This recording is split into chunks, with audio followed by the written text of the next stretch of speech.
இப்போல்லாம் கரப்பாம்பூச்சி ரொம்ப புத்திசாலியா இருக்கு. சொல்ல போனோம்னா நம்மளை விட இன்னும் புத்திசாலியா இருக்கு.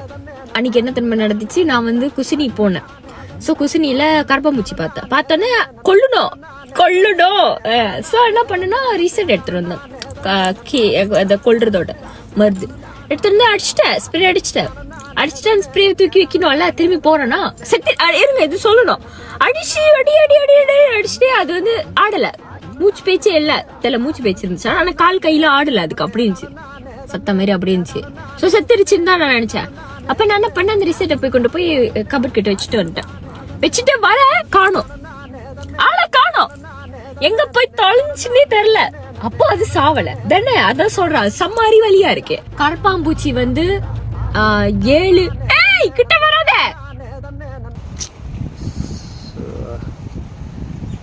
எனக்கே வந்து ரொம்ப சோகமாக இருக்குங்க இந்த கதையை கேட்டதுக்கப்புறம். என்னாலேயே மனசு வந்து தாங்க முடியல. கதையை கேட்டு என்னால் தாங்க முடியல. சும்மா அந்த கரப்பாம்பூச்சியை அந்த அம்மா கொல்றதுக்கு அது பட்ட பாடு இருக்கே. அந்த கரப்பாம்பூச்சி வந்த உடனே இந்த பொண்ணு போய் கரப்பாம்பூச்சியை கொல்ற அந்த ஸ்ப்ரே இருக்குல்ல, அதை போய் எடுத்துகிட்டு வந்திருக்கு. சரி, எடுத்துட்டு வந்து கரப்பாம்பூச்சி மேலே அடிச்சிருச்சு. கரப்பாம்பூச்சி செத்துருச்சுன்னு இந்த பொண்ணு நினச்சிக்கிட்டு சரி, ஆனால் வந்து செக் பண்ணி பார்த்துருக்கு, காலையெல்லாம் அசைவு இல்லை. ஸோ டெத் ஆகி போச்சு, ஃபினிஷ் ஆகிடுச்சு, ஒரு மேட்ரு பண்ணிட்டோம்னு சொல்லிட்டு இது போயிருக்கு. அந்த ஸ்ப்ரேயை கொண்டு போய் வச்சிருவோம் திருப்பி, ஏன்னா அங்கே போட்டால் தொலைஞ்சு போயிடும். கொண்டு போய் கபோர்டில் வைப்போம்னு சொல்லி வச்சிருச்சு. சரி, வச்சுட்டு வந்து பார்த்தா எஸ்கேப் போயிட்டேன். எங்கடான்னு காத்துரு, எங்கடாங்கண்ணே ஒரு டெட் பாடி கிடஞ்சி, கரப்பாம்பூச்சி பாடி கிடஞ்சி அப்படின்னு சொல்லி தேடி பார்த்துருக்கு, காணோம். இதோட இந்த புள்ள ஆஹா புத்திசாலியாக இருக்கே அப்படின்னு சொல்லிட்டு இந்த புள்ளையோடைய வருத்தத்தை நினச்சும் போது அதை வேற ஞாபகப்படுத்திட்டீங்க. நெஞ்சமெல்லாம் பொண்ணு அறக்கு தம்பி, மறக்க முடியல. என் கண்ணில் வந்து கண்ணீர் வருதுங்க. ஏங்க கரப்பாம்பூச்சி புத்திசாலின்னு சொல்லுது இந்த புள்ள. இந்த பொண்ணு முட்டாளாக இருந்துக்கிட்டு கரப்பாம்பூச்சியை புத்திசாலின்னு சொல்லுதுங்க. ஏன்னா ஆண்டாண்டு காலமாக கரப்பாம்பூச்சி வந்துச்சுன்னா சத்துன்னு அடித்து தூக்கி போட்டுறேன், இல்லை காலில் ஒரு நசுக்கி தூக்கி போட்டா அடிச்சு சக்குன்னு நசுக்கி போட்டுக்கிட்டு இருக்காங்க 1000 வருஷமா. அது பிதுங்கி நஞ்சு நாசமாக போயிடும். தூக்கி அப்படி எத்தி விட்டு போகிறத விட்டுவிட்டு கரப்பாம்பூச்சியை கண்டுபிடிச்ச உடனே அது போய் அந்த கிட்ட எடுத்து கொண்டாந்து அதை அடித்து செத்துருச்சான்னு செக் பண்ணி பார்த்து டெத்தஸ்கோப்பை வச்சு உசுருக்கான்னு பார்த்து அதுக்கப்புறம் போனால் அது ஓடாமல் என்ன பண்ணு சோதிக்காதீங்க. தலை இல்லாமல் அது உயிரோட வாழும். அது மாதிரி சோறு தண்ணி இல்லாமல் வாழுமா?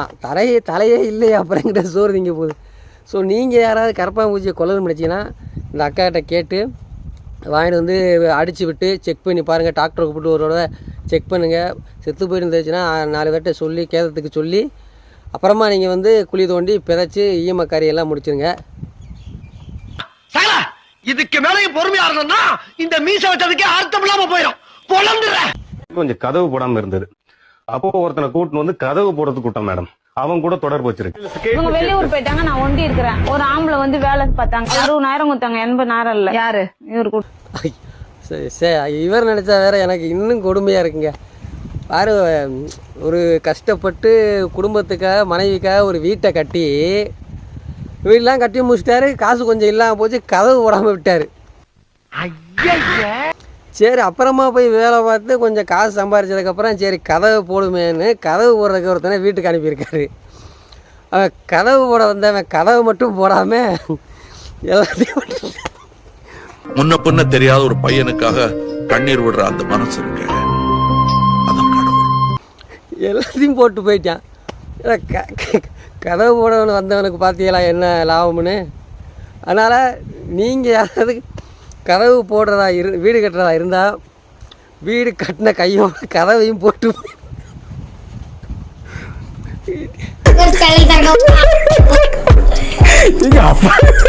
வீடு கட்டின கையோட கதவையும் மாட்டிட்டு போயிருங்க. அப்புறம் கதவை போட போனீங்கன்னா இந்த மாதிரி வந்து போயிடுவாங்க. அதனால் கேர்ஃபுல். கதவு ரொம்ப முக்கியம். கதவுலாம் அப்புறம் ஒழிஞ்ச முடியாது சொல்லிட்டேன்.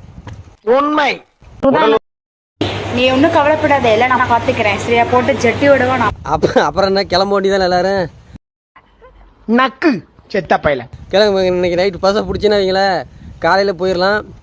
இந்த மாதிரி நீங்கள் வீடியோ போடுறதுனால தானே இவங்க என்னைக்கு இல்லை என்னைக்காவது 10-30 பேர் சட்டியோடு வந்து வீட்டுக்குள்ளே இறங்க போகிறேன், போட்ட சட்டியோட. அப்போதான் உங்களுக்கு எல்லாம் தெரிய போகுது உண்மை. இப்படியே செஞ்சுக்கிட்டு இருந்தீங்கன்னா நாளைக்கு உங்கள் வீட்டிலேருந்து 1 கிலோமீட்டர் 1.5 கிலோமீட்டருக்கு 50 பேர் சட்டியோடய நிற்க போகிறாங்க வரிசையில். அப்போதான் நீங்கள் சிந்திக்க போறீங்க, ஆஹா தெரியாமல் சொன்னதுக்கு 50 பேர் வந்துட்டாங்களே அப்படின்னு. ஹாய், எப்போ பாரு ஐ லவ் யூன்னு கமெண்ட் போடுறீங்களே, அப்படி என்கிட்ட என்ன இருக்குது? இந்த முட்டை கண்ணு இதுக்கா, இல்லை இந்த கோழி மூக்கு, இல்லை இந்த குட்டியான காது, முத்து போன்ற பற்களா, இல்லை என் கண்ணங்களா, எது லைக் பண்ண வச்சுச்சு? அந்த பொண்ணே சொல்லி அதுவே சொல்லிக்கிறது. ஒருவேளை கமாண்ட் உண்மையில் போட்டாங்களா, இல்லை இந்த பொண்ணா அதை சொல்லணுங்கிறக்கா சொல்லுதான்னு தெரியல. வெரி குட்ரா. அது எப்படா என்ன பத்திர எல்லா விஷயத்தையும் மிக தெளிவா புரிஞ்சு வச்சிருக்க நீ. சரி, இருந்தாலும் போட்டவன் நான் கேட்குறேன், ஏன்டா இந்த வேலை பார்க்குறீங்க? எதுக்கு இதை செய்கிறீங்க? எதுக்கு அந்த பிள்ளைகிட்ட ஐ லவ் யூ சொல்லி அந்த பிள்ளை அதை என்ன நீ போட்ட ஐ லவ் யூன்னு சொல்லிட்டு என்ன பிடிச்சிருக்குன்னு சொல்லிவிட்டு போயிருக்கலாம்ல? முத்து போன்ற பல்லா என் காதான்னு நீ வாரில் போட்டு விட்டு போயிட்ட ஐ லவ் யூன்னு. அந்த பிள்ளை அதே ஒரு காரணமாக எடுத்து கொண்டாந்து என்ன பிடிச்சிருக்கேங்கிட்ட நம்மக்கிட்ட கேட்குது. பொம்பளை சோக்கு கேட்குதா கோபி? பொம்பளை சோக்கு போட்டேன் எவனா ஒருத்தன் இப்போ அத்தனை பேர் குழம்பிக்கிட்டு தரான், ஏன் போட்டேன் அப்படின்னு சொல்லிட்டு. தயவு செய்து இந்த மாதிரி போடாதீங்க, போடுறதா இருந்தால் சொல்லிடுங்க, இதனால தான் ஐ லவ் யூ சொன்னேன் அப்படின்னு சொல்லிட்டு. ஒரு பாட்டி வந்திருந்தாங்க. இந்த ஒரு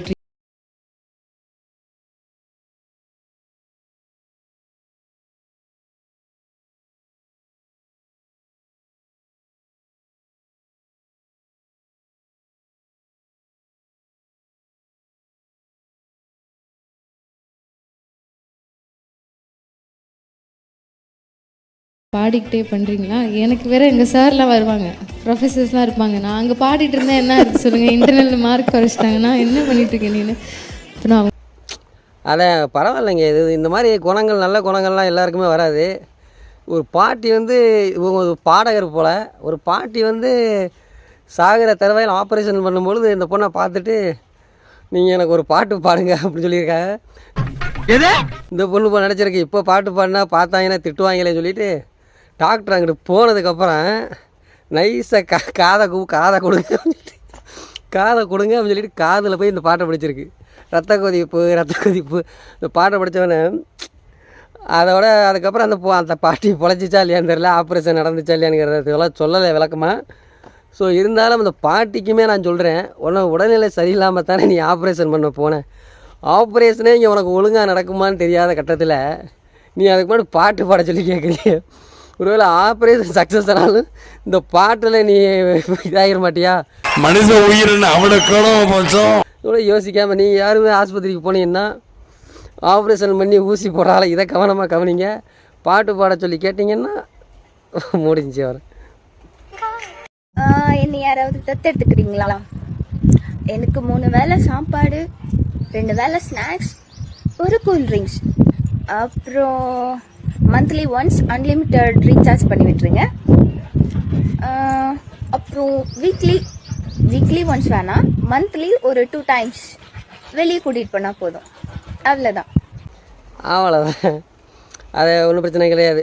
இது நீங்கள் ரெடியாக இருக்கிறவங்க கிளம்பிக்கிங்க, ஒன்றும் கிடையாதாம்மா. 3 வேளை சாப்பாடு, 2 வேளை ஸ்நாக்ஸு, அதுபோக வாரத்தில் மாதம் தான் ரீசார்ஜ் பண்ணிடுறேன். அதாவது மாதத்தில் 2 நாள் வெளியில் கூட்டி போயிருந்தேன். இதுக்கு யாருக்கு வந்து கம்ஃபர்டபுளாக இருக்கோ அவங்க வந்து அப்பாயின்மெண்ட் வாங்கியோ இல்லை நீங்கள் டேரெக்டாக கான்டாக்ட் பண்ணி போய் கூட்டி வந்தீங்களாம். ஆனால் அதுக்கு நீங்கள் வந்து அப்புறமா நீங்கள் என்ன செய்யணுங்கிறதெல்லாம் அவங்க சொல்லவில்லை. வெளியே கூட்டிகிட்டு போக சொல்லியிருக்காங்க. எங்கே கூட்டிகிட்டு போகணும், என்ன பண்ணணுங்கிறதெல்லாம் நீங்கள் அவங்கக்கிட்ட கேட்டுக்கோங்க. நான் எதாவது சொல்ல போய் அது பிரச்சனையாக போயிடுறேன். அதனால் இவங்களை பிடிச்சவங்க தத்தெடுக்கணும்னா நீங்கள் என்னையை கான்டாக்ட் பண்ணாதீங்க.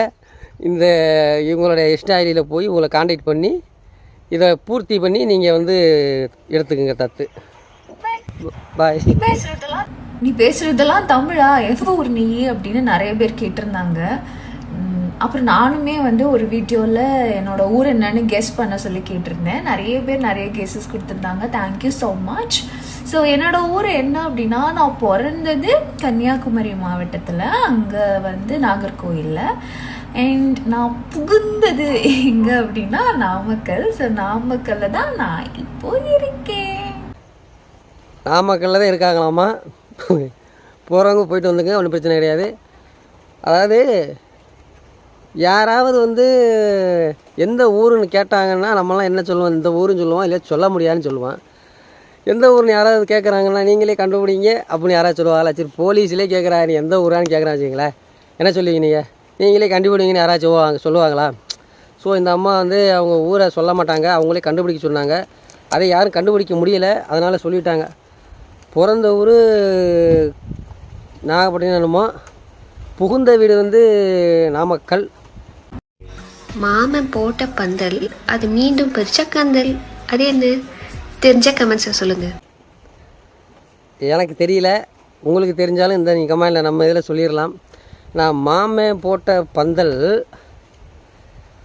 அது கிழிச்சு போட்டா கந்தல், எனக்கு தெரியல. நானும் யோசிச்சு திங்க் பண்ணி பார்த்தேன் இந்த வீடியோ போடுறதுக்கு முன்னாடியே, கண்டே பிடிக்க முடியல. மாமன் பந்தல் போடுவான்னு சொன்னாங்க, என்னன்னு தெரில. பந்தக்காரவ தான் பந்தல் போடுவாங்க, ஆனால் அந்த கந்தல்ங்கிறத எனக்கு என்னென்னு தெரியல. நீங்கள் தெரிஞ்சால் சொல்லுங்கள். எனக்கு 90s கிட்ஸ் எனக்கு ரொம்ப பிடிக்கும் பர்சனலி. 2K கிட்ட கம்பேர் பண்ணும்போது எனக்கு 90s கிட்ஸ் ரொம்ப பிடிக்கும். பிகாஸ் ஒரு மேனா நான் எப்படி பாக்குறேன் அப்படின்னா, I want a responsible man, not எப்படி சொல்றது. அது கரெக்ட் தான், இப்படி தான் சொல்லுவாங்க, பேசுறதுக்கு சொல்லுவாங்களே தவிர மித்த இதுலேயும் பயன்படுத்த மாட்டாங்க. 90s கல்யாணம் பண்ணால் நல்லா பார்த்துக்குருவாங்க, நல்லா கேர் பண்ணுவாங்க, நல்லா பெண்களை மதிப்பு கொடுப்பாங்க, அப்படி இப்படி இந்த மாதிரி பேசும்போது சொல்லுவாங்க. ஆனால் கல்யாணம்னு பண்ணும்போதுலாம் இந்த கஞ்சா குடிக்க கட்டிட்டு போயிடுறாங்க, நம்மளாம் கட்டுறாங்க இல்லையா 90ஸை. ஆனால் சொல்லும்போது 90s அப்படி இப்படிலாம் சொல்கிறாங்க. ஆனால் இதை யாரும் நம்பாதீங்க.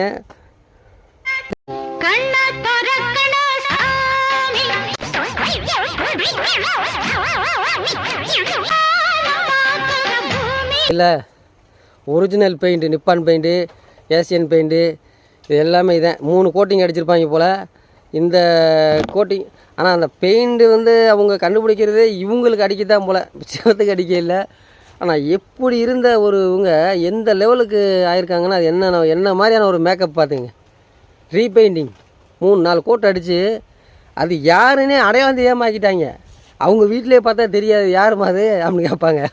நான் தான் அவங்க மக அப்படின்னு சொல்லணும், எக்ஸ்பிளைன் பண்ணேன். அந்தளவுக்கு ஒரு கோட்டிங்.